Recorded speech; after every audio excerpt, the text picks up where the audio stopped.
And we decided in the OIC meeting yesterday to read a summary statement to you stemming from the the Arab OIC Ministerial Committee on the plan of the Israeli government to escalate the military situation and to bring more condemnation against our people in the Gaza Strip. We condemn that, as the committee does, and we demand, all of us, an immediate ceasefire and humanitarian assistance to our people. But I let my sister, the Charge of Turkey, to read the statement, which is the summary of the Ministerial Committee declaration, because Turkey is presiding over the Ministerial Council of the OIC.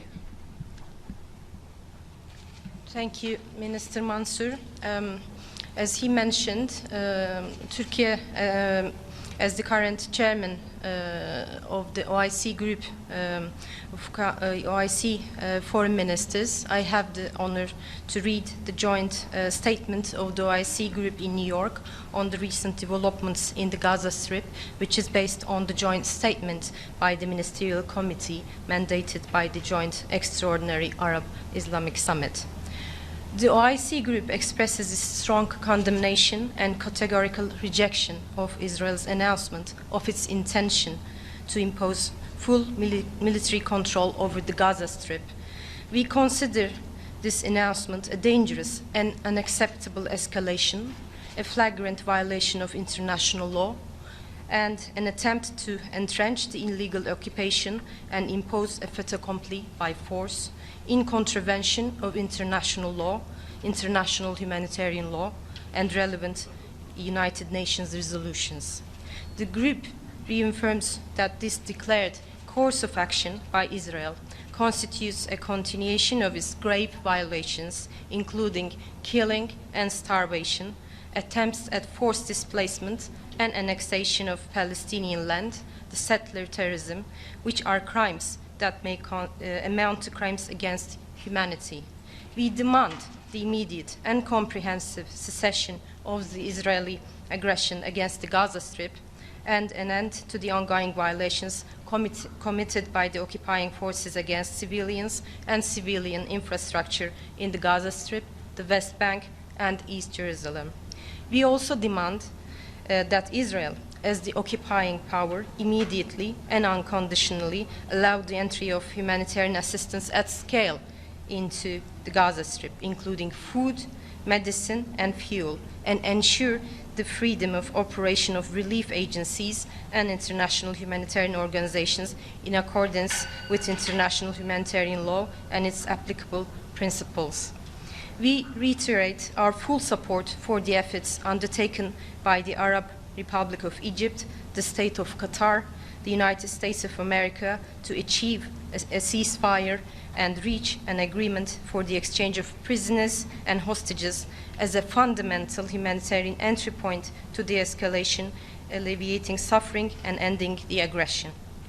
We call for the immediate commencement of implementation of the Arab Islamic Reconstruction Plan of the Gaza Strip and for active participation in the upcoming Reconstruction Conference to be held in Cairo.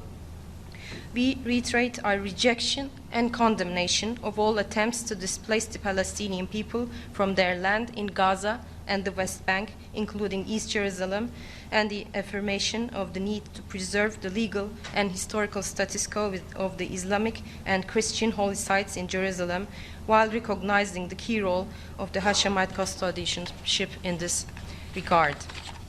We are affirm that a just and lasting peace can only be achieved through the implementation of the two-state solution, ensuring the realization of an independent Palestinian state on the 1967 lines with East Jerusalem as its capital, in accordance with the principles of international law and relevant UN resolutions.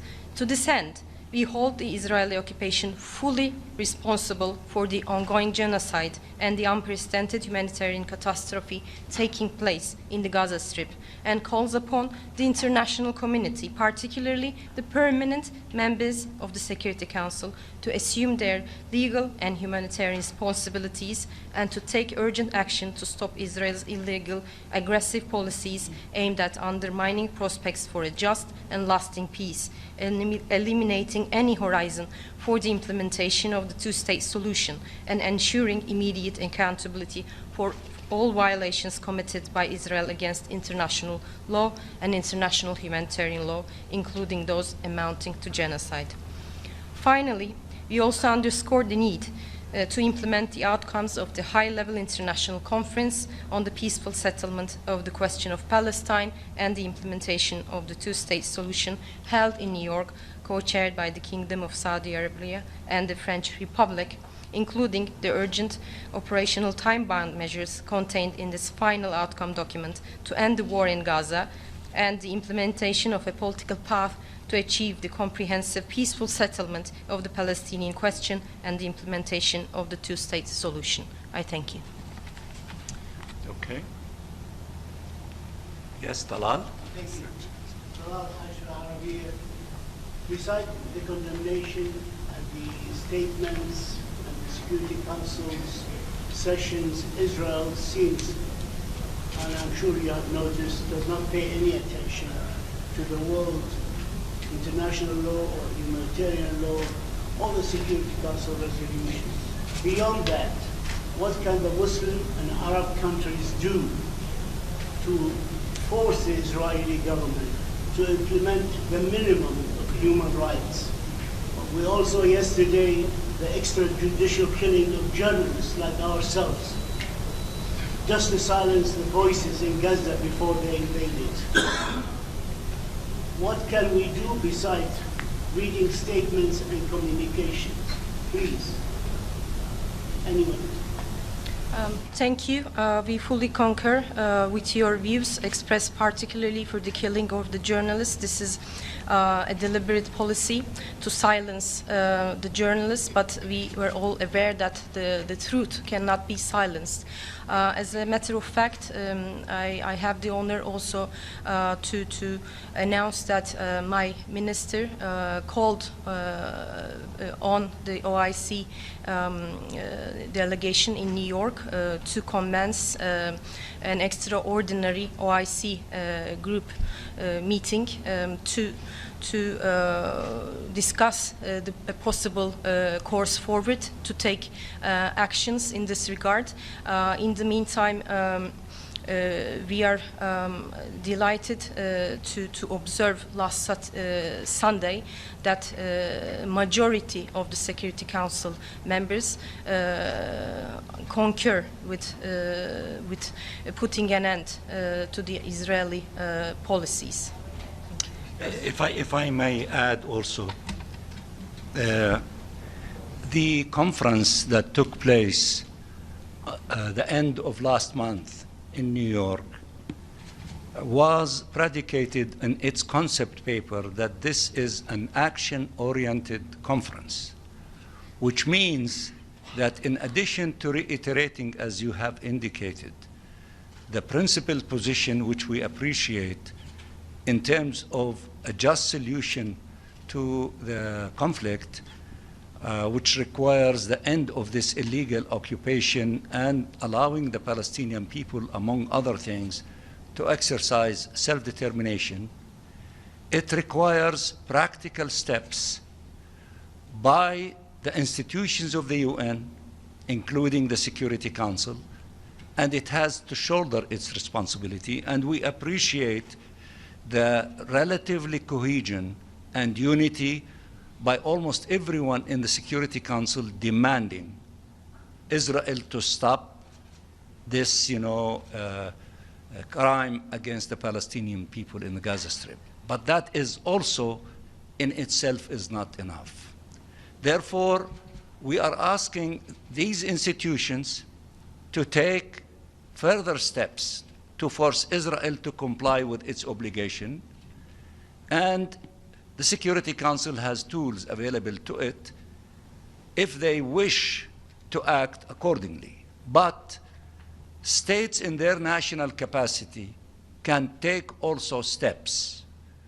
I will give few examples of steps that have been taking place, not only from Europe, although Europe is important because it has an extensive relationship with Israel, such as the European Union is seriously considering maybe suspending, if not the agreement on trade with Israel, but certain parts of it, and it has other tools available to it, so they are seriously considering that.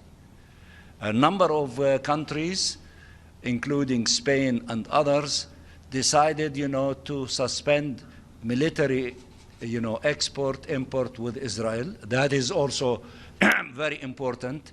Germany took a step, maybe it's a modest, but it's a very important, step by indicating that they will not send weapons to Israel to be used to kill the Palestinian children. Now, on the countries of the south, my sister from Turkey forgot to say that early in this aggression, they took measures to suspend many of their trade relationship, with Israel and arms sales.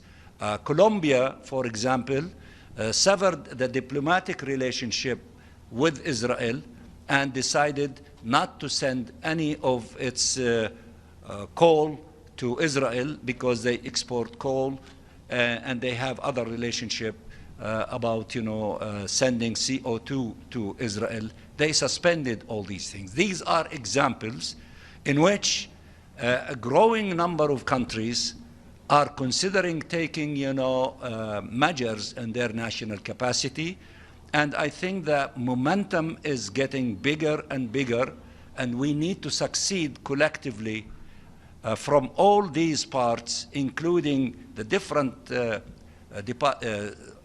components of the United Nations, until we force Israel to comply with its obligation under the Charter of the UN, and also the legal systems of the United Nations, whether the ICJ, the ICC. Although these institutions, they move slowly, but nevertheless they are also acting. But I think what is really significant that Europe is now acting in a practical way and thinking in a practical way, in a fast way that should be complemented by all other countries in order to bring Israel into compliance. So we are now in the midst of this stage.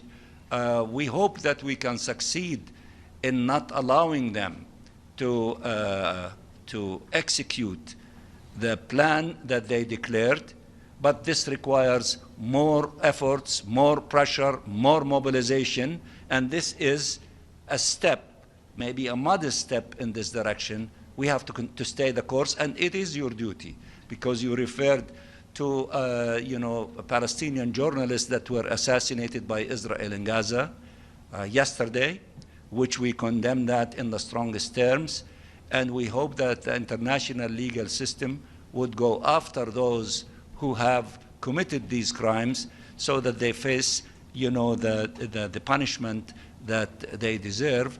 But we need to intensify all of our efforts. We urge you to keep pressuring everyone. You need to send large delegations of journalists to go to the Gaza Strip to see with your own eyes the reality of our people and the crimes committed by Israel, and to report back on it. We ask the Security Council to go and visit and to see with their own eyes the reality there. They are the independent parties. We do not trust the reporting of the Israeli occupying authorities about the reality in the Gaza Strip and the lie that there is no starvation. Everyone saying is starvation. We lost more than 200 people. About half of them are children because of starvation, and more might lose their lives because of lack of food, medicine, and water. We have to intensify the pressure until the Israeli occupying authorities to stop these criminal policies and actions and to reverse the situation. Abdul Hamid. Thank you, Ambassador. I have a question on the journalist issue. Maybe Ambassador Hassim and Ambassador Tariq can answer that. Why not put pressure on the, to call for a special meeting of the Security Council on the protection of journalists? And why not also pressure to create the post of a special envoy on the protection of journalists? Thank you. He addressed these two. Thank you, Brother Siam. I would put it more broadly. I think as Ambassador Riyad Mansour was explaining, Israel's continued and persistent, blatant violations of international law and its total disregard for UN Security Council and General Assembly resolutions on the question of Palestine and the impunity that it has enjoyed so far are being increasingly questioned by the international community. And I think you have seen the international conference on the two-state solution and the question of Palestine. The will of the international community was clearly expressed. And I think, as Ambassador Riyad Mansour was saying, now it has to be the whole of system approach and response to this. The General Assembly has pronounced its position. It's now the big responsibility of the Security Council to also undertake and shoulder its responsibility. So you have heard the meeting that took place on Sunday. It was almost unanimous, the call that the Security Council must act. And I think for us, for Pakistan as a member of the Security Council, we cannot accept that we are years later going to be blamed that the Security Council did not act. So we are determined. There are provisions in the Charter that enable the Security Council to take this action, that enable the Security Council to demand that Israel is stopped from taking those steps that it has announced, and we will be working together with other members of the Security Council to transform that collective expression that you heard in the Security Council on Sunday in terms of something more concrete. Tariq, if you want to say something about the journalists. Thank you. Well, I couldn't agree more with Ambassador Asim and, of course, Dr. Riyad and my colleague from Turkey about what is happening now. I think international law, the protections provided by international law for journalists is there. Having an extra meeting for it does not really necessarily add to this. Resolutions of the Security Council exist protecting journalists, humanitarian workers, hospitals, infrastructure for humanitarian work. Resolution 2417 on using starvation and hunger as an act of aggression is there. Everything exists. It's about implementing it. It's about holding Israel to account. It's about the impunity that has persisted for 80 years now. There comes a time when this needs to be stopped, and the time is now. We have reached a point where the world's conscience has awoken. It is also your duty. I know many of you have been raising this issue in the press and in your organizations, but it's also the duty of you. Your colleagues are being murdered in cold blood in front of your eyes, in front of the whole world. It is you that need to keep this issue in the media, in the consciousness of the world. So everybody has a responsibility here, including member states, including the Security Council, of course, but also the media, international organizations, NGOs. Everybody has a responsibility, and we need to live up to that responsibility. Yes. Ambassador Mansour, Javier Otaku from EFE Spanish News Service. You have mentioned practical steps. You have given some examples of Western countries, Muslim countries. What about Arab countries? What about those who still maintain relations with Israel? Do you have any expectations from these Arab brother countries? You see that we do have expectations from everyone. We do not exclude anyone. We respect the sovereign right of each state to act according to their calculations, but I am confident that the Arab and Muslim countries will step up to the plate.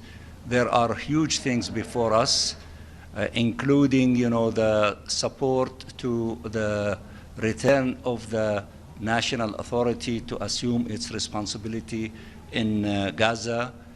We reject the Israeli occupation. We demand its withdrawal, and we have an alternative solution, which is the outcome document and annex of the international conference, which was led by Saudi Arabia and France. And from the Arab countries and the Muslim countries, Saudi Arabia speaks on behalf of everyone. And as we see things unfolding, don't be surprised to see more steps to take place, including when the international conference for the reconstruction of Gaza, which requires tens of billions of dollars, to see more of concrete things to be brought to the table from many countries, including the Arab countries that they have financial capabilities. If you want to ask in Arabic a question. Can I answer in English? In English, so everybody okay. can answer. So as after these meetings you mentioned, and as Islamic and Arab groups, what's your next step within the UN to put more pressure on the specifically the permanent members in the Security Council to act urgently? We are continuing with our consultations with all members of the Security Council, including the President, of course. And we are observing, and that's not only our observation, but the observation of our friends in the Security Council, that there is emerging cohesion and unity and outrage of what is really happening, and they are exerting tremendous amount of pressure in order to stop the killing, stop the military operations, to have a ceasefire, permanent ceasefire, to force allowing humanitarian assistance to take place. We are closely observing the groupings in Europe in which they are making not only statements, but they are taking steps. For example, Norway, one of its biggest funds that invests billions of dollars, maybe tens of billions of dollars in the Israeli economy, they are withdrawing, their assets there. That is a significant step. Countries like the UK, Italy, Canada, Australia, New Zealand, deciding, threatening Israel, if you do not stop this aggression, if you do not reverse your position on the plan, things will take place. Australia announced yesterday that it is going to recognize the state of Palestine. I refer to Germany. I am referring to the discussion inside the 27 European countries composing the European Union on trade, on many relationship with Israel, and they are seriously considering taking steps. Of course, I know that the Arab countries and the OIC, in the declaration that they issued, they made a lot of statements, and they can take additional steps. I am sure that they are considering these steps, but everybody is calculating very cautiously because they do not want to strengthen the relationship between one country that is so powerful, that is really giving the protection to Israel. I guess everyone is trying to sort of find ways to separate the relationship between these two parties, because that one big country is capable to exert pressure on them. That is the experience of Qatar and Egypt as mediators with this other country in order to find ways to have ceasefire. So everybody is, we are not interested, as I think my colleague said, to have more resolutions in which we have many, including resolution 2735, we want its implementation. But we need to find ways to convince one party to come closer to the global consensus that enough is enough, the solution is not wars. We have another option. We have an alternative option. And the alternative option was decided by the international community in the declaration and the annex of the International Conference on the Two-State Solution, which will be resumed on the 22nd of September in New York. So therefore, while we see what is really happening, and we are playing a big role, all of us, in maintaining it, in keeping it united, not fragmenting it, strengthening it, so that to try to find ways to have a crack between, the Israeli belligerent, vicious, criminal government and one state that is giving it protection, quasi-protection, because if we succeed in that issue, I think that would accelerate many practical steps to be announced by many countries, and then Israel cannot withstand such a pressure from all of them. We are acting responsibly because if we do not act in that manner, it will cost our people tens of thousands killed, injured, and expelled. Now, somebody might say tens of thousands of our people have been killed. That is true, but now there is nothing that we can do about those who were killed, but we can do a lot about saving the lives of those who are still alive, and it is our responsibility to do everything possible in order to save their lives. I think we have enough, but we will keep you informed. Okay, I cannot say no to you. Tfaddali. One question. During the high-level conference on the two-state solution, France and Saudi Arabia asked all countries to sign the declaration going to their mission. I would like to know if you have any count on that and what can we expect for the General Assembly. Thank you. You're asking the wrong person. You have to ask France and Saudi Arabia. But in my speech in the Security Council Sunday, and we say it in front of everyone, we urge everyone, those who have not sent messages to France and to Saudi Arabia, declaring that they are joining and approving the declaration and the annex, to do so. I think that by September, we hope that we will be having more than 100 additional countries than the maybe 30 or 40 that have signed this declaration so far. We need to make that the blueprint of the global consensus of the international community on the alternative plan. It is not our destiny. It is not the destiny of the Palestinian people to have an eternal conflict with Israel and to keep losing thousands of our children and women and our people on the hand of this war machine by Israel. It is our duty to convince everyone that there is another alternative, the alternative of immediate ceasefire. As we see the millions, the hundreds of millions in all capitals are saying they want to save the lives of the Palestinian people, ceasefire now, that's their cry.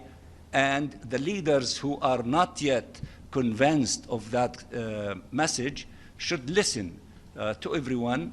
We should stop the fighting, we should stop the killing of the Palestinian people, and then get to the business of ending this illegal occupation and allow the Palestinian people to enjoy freedom and dignity in their own independent state with East Jerusalem as its capital. It's not easy, it is difficult, but that is the correct path, that is the moral path, that is the legal path, and we need everyone to contribute in their own way, including journalists.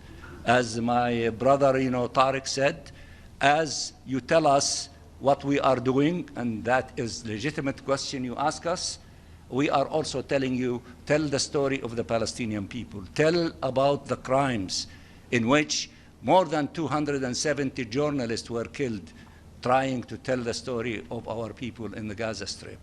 And more than 400 individuals from humanitarians, brave ones, most of them from UNRWA, who gave their lives trying to distribute humanitarian assistance to Palestinians who are in need, especially children of these humanitarian assistance. We all need to do our share of fighting for justice for the Palestinian people and fighting against this criminal genocidal regime in Israel who thinks that they can eliminate the Palestinian people. There is no force on earth that can eliminate the Palestinian people, and we are entrenched to our land, and we will put, with the help of everyone, an end to this tragedy and enjoy freedom and dignity when we exercise our right to self-determination. Again, I thank you very much for being with us today, and I want to thank my colleagues, the OIC, the Arab Group, the Committee on the Exercise of the Inalienable Rights of the Palestinian People, and we will meet with you as often as needed. Thank you. Thank you. This way.